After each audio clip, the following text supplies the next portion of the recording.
Okay, Ashkar Ali കരിമ്പയുണ്ട് വിശദാംശങ്ങളുമായി. അഷ്കർ, ഇപ്പോൾ ഏറ്റവും നിർണായകമായ വിവരം അവിടുത്തെ മലയാളി അസോസിയേഷൻ പ്രതിനിധി ഉൾപ്പെടെ പങ്കുവയ്ക്കുന്നത് ഈ പൻവേലിൽ ഭാഗത്തേക്ക് ആ ട്രെയിൻ കയറിപ്പോയി എന്നുള്ളതാണ്. ട്രെയിൻ കയറിയ CCTV ദൃശ്യം ഉൾപ്പെടെ ലഭിച്ചു എന്നുള്ള ഒരു വിവരം കൂടി അദ്ദേഹം പങ്കുവയ്ക്കുന്നുണ്ട്. അപ്പോൾ ഒരുപക്ഷെ കേരളത്തിലേക്കോ മടങ്ങി വരാനുള്ള നീക്കത്തിൽ, അതായത് ആദ്യം എത്തിയതും ഈ പനവേലിൽ തന്നെയാണ്, അവിടേക്ക് തന്നെ തിരിച്ചു പോകാൻ, ഒരുപക്ഷെ തിരിച്ച് നാട്ടിലേക്കോ അല്ലെങ്കിൽ മറ്റെവിടെയെങ്കിലേക്കും പോകാനുള്ളൊരു ശ്രമത്തിലായിരിക്കാം പെൺകുട്ടികൾ എന്നുള്ള നിഗമനത്തിലേക്ക് തന്നെ എത്തുകയല്ലേ? അത്തരമൊരു സംശയം നേരത്തെ മുതൽ തന്നെ പോലീസിനുണ്ടായിരുന്നു. കാരണം ആദ്യഘട്ടത്തിൽ സലൂണിൽ നിന്ന് ഇറങ്ങിയ പെൺകുട്ടികൾ തന്നെ നമുക്ക് എത്രയും പെട്ടെന്ന് ഇവിടെ നിന്ന് എസ്കേപ്പ് ആവണം എന്ന് പറയുമ്പോൾ തന്നെ റഹീമിനോടക്കം പങ്കുവച്ചത് ഞങ്ങൾ പനവേലിലേക്ക് പോകുന്നു എന്നുള്ളതായിരുന്നു.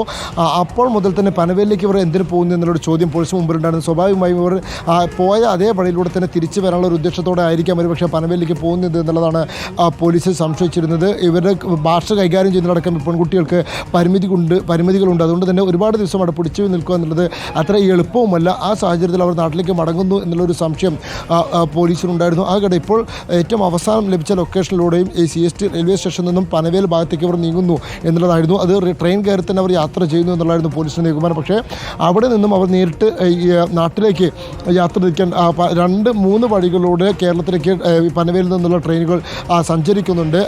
അപ്പോൾ അത് ഏത് വഴികളിലൂടെ സഞ്ചരിക്കില്ലെങ്കിൽ ഏതൊക്കെ ട്രെയിനുകൾ ഇവർ സാധ്യതയൊക്കെ പോലീസ് ഈ ഘട്ടത്തിൽ പരിശോധിക്കുന്നുണ്ട്. എന്തായാലും അത്തരമൊരു നീക്കത്തിൻ്റെ ഭാഗം തന്നെയാണോ ഈ വരുന്നത് എന്നുള്ളതാണ്, അല്ലെങ്കിൽ ഇപ്പോൾ ഈ പനവേൽ ഭാഗത്തേക്ക് ഇവരെ ട്രെയിൻ കയറാൻ പ്രേരിപ്പിച്ചത് എന്നാണ് പോലീസ് സംശയിക്കുന്നത്. ഏതായാലും മണിക്കൂറുകൾക്കകം തന്നെ അക്കാര്യത്തിൽ നമുക്ക് വ്യക്തത വരുത്താൻ കഴിയും. അടുത്ത ടവർ ലൊക്കേഷൻ ലഭിക്കുന്നതോടെ തന്നെ പെൺകുട്ടികളുടെ യാത്രാ ഉദ്ദേശം എന്താണ് എന്നുള്ള കാര്യത്തിൽ വ്യക്തത വരുത്താൻ കഴിയും. സ്വാഭാവികമായും അവർ പനവേലിലേക്ക് എത്തണമെങ്കിൽ പക്ഷേ അവിടെ കൂടുതൽ സജ്ജീകരണങ്ങളോടെ തന്നെ മലയാളി അസോസിയേഷൻ്റെ ഭാരവാഹികളും അതുപോലെ തന്നെ ഒരുപാട് ഗുണകാംക്ഷികളായിട്ടുള്ള ഒരുപാട് മലയാളികൾ അവിടെ പലയിടങ്ങളിലായി പല റെയിൽവേ സ്റ്റേഷനുകളായി നിൽക്കുന്നുണ്ട്. അവരാരെങ്കിലും കൺമുന്നിൽ അവർ ചെന്നപ്പെടും. അതല്ലെങ്കിൽ കേരള പോലീസിൻ്റെ തന്നെ ഇടപെടലോടെ മുംബൈയിലെ പോലീസ് സംവിധാനങ്ങളും റെയിൽവേ പോലീസും അടക്കം വലിയ തോതിൽ ഇവർക്ക് വേണ്ടി പരിശോധനകൾ നടത്തുന്നുണ്ട്. അവരുടെ മുമ്പിൽ എത്തിപ്പെടും. അങ്ങനെയാണെങ്കിലൊക്കെ തന്നെ അടുത്ത മണിക്കൂറുകളിൽ തന്നെ നമുക്ക് ആ പെൺകുട്ടികളെ കണ്ടെത്താൻ സാധിക്കും എന്നുള്ളതാണ്. എന്തായാലും അതിൻ്റെ ഒരു പ്രതീക്ഷയിലാണ് ഇപ്പോഴും പോലീസ് നിൽക്കുന്നത്. അടുത്ത മണിക്കൂറുകൾ തന്നെ ഇവരുടെ യാത്രാ ഉദ്ദേശം നമുക്ക് ലൊക്കേഷനിലൂടെ തന്നെ കൃത്യമായി മനസ്സിലാക്കാനും അനുമാനിക്കാനും കഴിയും. അഷ്കർ, ഈ കുട്ടികളുടെ കയ്യിൽ പൈസ ഉണ്ടായിരുന്നു എന്ന കാര്യത്തിലൊക്കെ ഒരു സംശയമൊക്കെ ഉണ്ടായിരുന്നു. അതായത് ആദ്യഘട്ടത്തിൽ പറയുന്നുണ്ടായിരുന്നത്, ഈ വീട്ടുകാർ പറയുന്ന അനുസരിച്ച് ആ കുട്ടികളുടെ കയ്യിൽ അധികം പണമില്ല എന്നുള്ളത് തന്നെയായിരുന്നു. പക്ഷേ ഈ സലൂണിൽ കയറി അത്രയും പണം ചെലവാക്കാൻ അവരുടെ കയ്യിൽ നിന്ന് എവിടെ നിന്ന് പണം കിട്ടിയെന്നടക്കമുള്ള കാര്യങ്ങളുണ്ട്. അപ്പോൾ ഈ യാത്രയിലൊക്കെ അടക്കം അവർക്ക് ആവശ്യമായിട്ടുള്ള പണം കയ്യിലുണ്ടായിരുന്നു. ഇനിയുള്ള യാത്രയ്ക്ക് അവരുടെ കയ്യിൽ പണമുണ്ടോ എന്നടക്കം കാര്യങ്ങളുണ്ട്. എന്തായാലും അവർ യാത്ര തുടരുകയാണ്. അതെങ്ങോട്ടാണ്, ഇനി എന്താണ് അവരുടെ അടുത്ത ലക്ഷ്യം എന്നുള്ള കാര്യങ്ങളൊക്കെ ഇനി മനസ്സിലാകേണ്ടിയിരിക്കുന്നു. ഒരുപക്ഷെ വരും മണിക്കൂർ, അധിക സമയം ഉണ്ടാകും തോന്നുന്നില്ല, ഉടൻ തന്നെ കണ്ടെത്താൻ കഴിയുമെന്നൊരു പ്രതീക്ഷ തന്നെയാണല്ലേ പോലീസ് അടക്കം പങ്കുവയ്ക്കുന്നത്?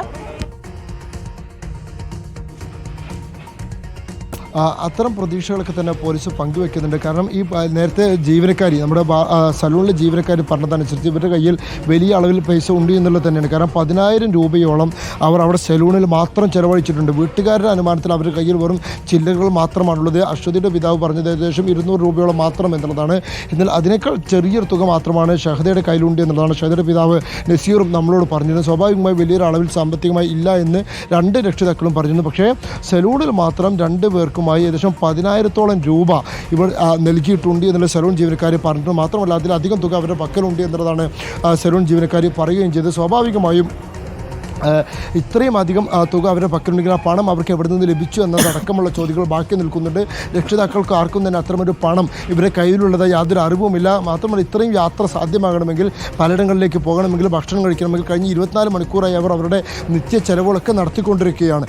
തിരൂർ റെയിൽവേ സ്റ്റേഷനിലടക്കം ഇവർ ആദ്യമെത്തി അവിടെ കടകളിൽ നിന്ന് സാധനങ്ങൾ വാങ്ങുന്നതിൻ്റെ CCTV ദൃശ്യങ്ങളാണ് പുറത്തു വന്നത്. അപ്പോൾ ഇത്രയും സാമ്പത്തികമായി വിനിയോഗിക്കണമെങ്കിൽ അതിൽ അവരുടെ കയ്യിൽ വലിയൊരു കരുതൽ ശേഖരം തന്നെ ഉണ്ടാവേണ്ടതുണ്ട്. ആ പണം അവർക്ക് എവിടെ നിന്ന് ലഭിച്ചു എന്നുള്ള ചോദ്യം നിൽക്കുന്നു. സലൂണിൽ മാത്രം 10,000 രൂപയോളം നൽകണമെങ്കിൽ അതിലധികം തുക അവരുടെ പക്കലുണ്ട് എന്ന് സലൂൺ ജീവനക്കാർ തന്നെ പറയുകയും ചെയ്തു. അവരുടെ കയ്യിൽ കൂടുതൽ പൈസ ഉള്ളതായി താൻ കണ്ടു എന്നാണ് റിപ്പോർട്ടറിനോട് അവർ പറഞ്ഞത്. അപ്പോൾ ഇതൊക്കെ എങ്ങനെ അവരുടെ കയ്യിൽ വന്നു, ഈ ഒരു യാത്ര കൊണ്ട് അവർ എന്താണ് ഉദ്ദേശിച്ചത്, ഏത് സാഹചര്യത്തിലാണ് ഇവർ ഇത്തരത്തിൽ നാട് വിട്ടുപോകുന്ന ഒരു രീതിയിലേക്ക് തീരുമാനത്തിലേക്ക് എത്തി എന്ന ചോദ്യങ്ങളൊക്കെ തന്നെ ബാക്കി നിൽക്കുന്നുണ്ട്.